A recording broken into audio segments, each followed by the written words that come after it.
Hello my dear students.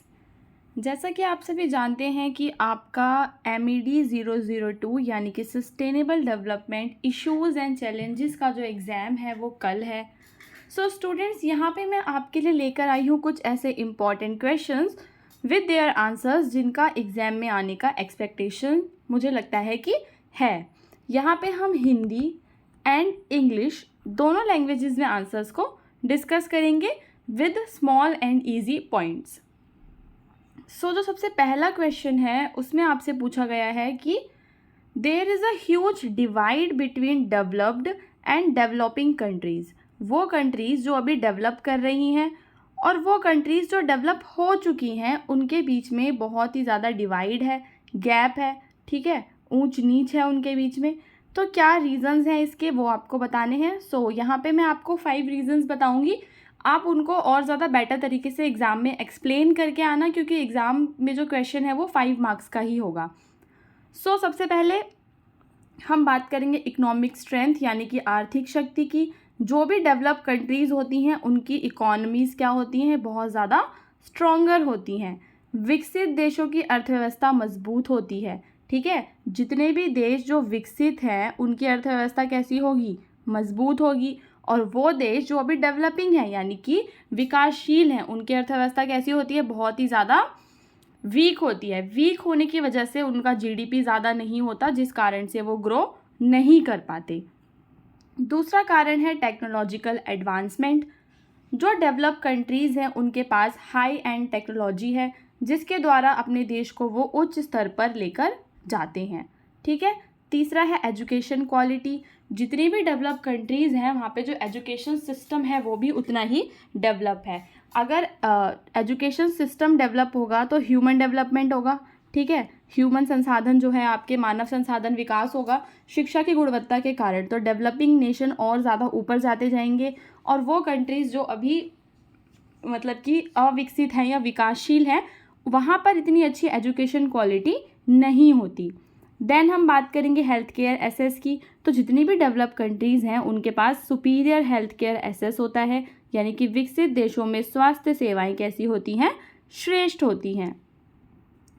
उसके बाद हम बात करेंगे इंफ्रास्ट्रक्चर डेवलपमेंट की, यानी कि जो बिल्डिंगें हैं, हॉस्पिटल्स हैं, स्कूल्स हैं, वो डेवलप कंट्रीज़ में बहुत अच्छे बने होते हैं। तो यही सारे कारण हैं जिनकी वजह से जो ह्यूज डिवाइड है इन दोनों कंट्रीज़ के बीच में, क्योंकि उनमें पहले से ही सारी चीज़ें अच्छी हैं, उनके पास अच्छी टेक्नोलॉजी है जो इस डिवाइड को और ज़्यादा बड़ा कर देता है।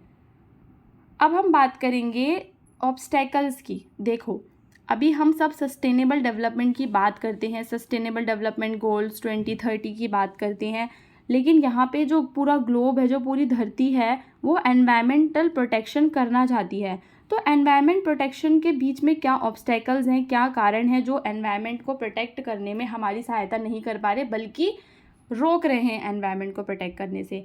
तो पहला कारण है इकोनॉमिक इंटरेस्ट, यानी कि जो नेशंस हैं वो प्रायोरिटाइज करते हैं इकोनॉमिक ग्रोथ को, ठीक है। सारे नेशंस एनवायरनमेंट को प्रोटेक्ट करना तो दूर की बात है, सिर्फ किसके बारे में बात करते हैं, GDP बढ़े, इकोनॉमिक ग्रोथ बढ़े, इसके बारे में जो देश हैं वो ज़्यादा चिंतित रहते हैं, ना कि पर्यावरण संरक्षण को लेकर वो चिंतित रहते हैं।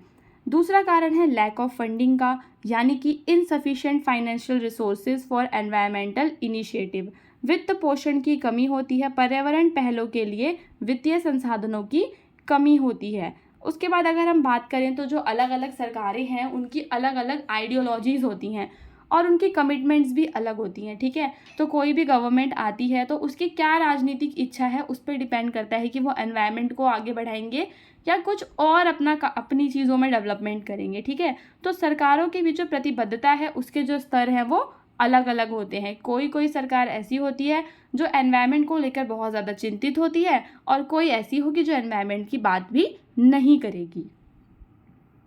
उसके बाद आता है टेक्नोलॉजिकल गैप, यानी कि अनइक्वल एक्सेस टू टेक्नोलॉजीज़, ठीक है। जो टेक्नोलॉजी है एनवायरनमेंट को लेकर उसके लिए हमारे पास कुछ भी ऐसा नहीं है जिससे कि हम एनवायरनमेंट को बचा सकें, ऐसी कोई टेक्नोलॉजी नहीं है। और सबसे जो इम्पोर्टेंट कारण है वो है पब्लिक अवेयरनेस का कारण। जो भी लोग हैं उनके अंदर बिल्कुल भी जागरूकता नहीं है, ठीक है। लोगों को नहीं पता कि उन्हें कूड़ा कहाँ फेंकना है या फिर कैसे एनवायरनमेंट को प्रोटेक्ट करना है, सस्टेनेबिलिटी के बारे में लोगों को नहीं पता, तो लोगों के अंदर पब्लिक अवेयरनेस की कमी है। ये भी एक कारण है जो कि एक ऑब्स्टेकल बन जाता है ग्लोबल एनवायरनमेंट गोल्स को पूरा करने में। सो स्टूडेंट्स, उसके बाद जो क्वेश्चन है वो है why ecosystem should be protected. यहाँ पे आपको बताना है कि जो आपका इकोसिस्टम है उससे आपको क्यों प्रोटेक्ट करना है। सो यहाँ पे हम 5 रीजंस की बात करेंगे जिनसे कि हम इकोसिस्टम को प्रोटेक्ट कर सकते हैं। सबसे पहला कारण है बायोडाइवर्सिटी कंजर्वेशन, क्योंकि जो भी हमारे धरती पे जितने भी जीवित प्राणी हैं, पेड़ पौधे हैं, उनको कंजर्व करने के लिए हमें इकोसिस्टम को प्रोटेक्ट करना पड़ेगा। देखो इकोसिस्टम क्या होता है, ये जो पूरी अर्थ है, इकोसिस्टम में सारे एनिमल्स वगैरह, प्लांट्स वगैरह ये सारे आते हैं, और साथ ही साथ नॉन मैटर, जो आपका नॉन लिविंग मैटर है जैसे कि पहाड़, पानी, एयर, ये सब भी आते हैं। तो इकोसिस्टम जो है वो सपोर्ट करता है wide variety of plants and animal species को। जो इकोसिस्टम है वो कई सारे प्लांट्स और एनिमल स्पीशीज़ को क्या करता है, सपोर्ट करता है। Maintaining biodiversity and genetic resources, यानी कि जैव विविधता संरक्षण। इकोसिस्टम को हमें प्रोटेक्ट करना है अगर हमें जैव विविधता का संरक्षण करना है। पारिस्थितिकीय प्रणालियाँ विभिन्न पौधे और जानवरों के विविध प्रजातियों का समर्थन करती हैं जो जैव विविधता और आनुवांशिक संसाधनों को बनाए रखने में मदद करती हैं। दूसरी चीज़, हमें क्लाइमेट को अगर रेगुलेट करना है तो हमें इकोसिस्टम्स को प्रोटेक्ट करना होगा। सो स्टूडेंट्स, यहाँ पे हम बात करेंगे कि जो हमारे इकोसिस्टम है वो एक बहुत ही क्रूशियल रोल प्ले करता है क्लाइमेट को मेंटेन करने में, यानी कि कब बारिश आनी है, कब टेम्परेचर, जैसे कि आप सभी अभी देख रहे होंगे कि जो ग्लोबल लेवल पे जो टेम्परेचर है वो बहुत ज़्यादा बढ़ गया है, जो गर्मी है, ग्लोबल वार्मिंग है, वो बहुत ज़्यादा बढ़ गई है। तो यहाँ पे ऐसा क्यों हो रहा है? देखो, क्योंकि हमने ना कई सारे इकोसिस्टम्स को डिस्ट्रॉय कर दिया। जैसे कि मान लो कि पहले गांव में कहीं पे कोई तालाब हुआ करता था, ठीक है, तो पॉन्ड इकोसिस्टम था, ठीक है। अब हमने क्या करा, पॉन्ड इकोसिस्टम को ख़त्म कर दिया, वहाँ पे कोई घर बन गया या तालाब सूख गया, जो भी हुआ, तो पॉन्ड इकोसिस्टम हमने तबाह कर दिया। वेल्स हुआ करते थे, कुओं का इकोसिस्टम भी हमने ख़राब कर दिया। उसके अलावा भी बहुत सारे, जैसे हमने घने घने जंगल काट दिए, तो इन सब रिवर्स पे डैम बना दिए।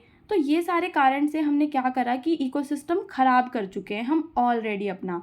और इकोसिस्टम की बात करें तो वो यहाँ पे इम्पॉर्टेंट रोल प्ले करता है हमारे क्लाइमेट पैटर्न को बना के रखने के लिए, यानी कि कब बारिश आएगी, कब गर्मी होगी, कब सर्दी होगी, इन सबको मेंटेन करने में इकोसिस्टम का एक इम्पॉर्टेंट रोल है। तो अगर हम इकोसिस्टम को डिस्ट्रॉय कर देंगे तो वैसे ही हम डिस्ट्रॉय हो जाएंगे, हमारा सारा जो क्लाइमेट है, वो जो जलवायु है, वो नियंत्रण से बाहर चली जाएगी। सो पारिस्थितिकीय प्रणालियाँ मौसम पैटर्न्स जैसे कि वर्षा और तापमान को नियंत्रित करने में महत्वपूर्ण भूमिका निभाती हैं।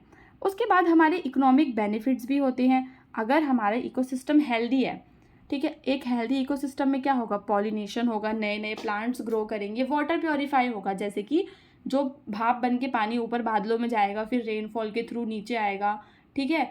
और कार्बन जो है एब्जॉर्प्शन बढ़ेगा, क्योंकि जितने ज़्यादा ट्रीज़ होंगे उतना ज़्यादा वो कार्बन को एब्जॉर्ब करेंगे और हमें क्या देंगे, ऑक्सीजन देंगे। स्टूडेंट्स, जैसा कि आपको पता होगा कि प्लांट्स जब फोटोसिंथेसिस का प्रोसेस करते हैं तो वो क्या करते हैं कि कार्बन डाइऑक्साइड को एब्जॉर्ब कर लेते हैं और ऑक्सीजन हमें देते हैं।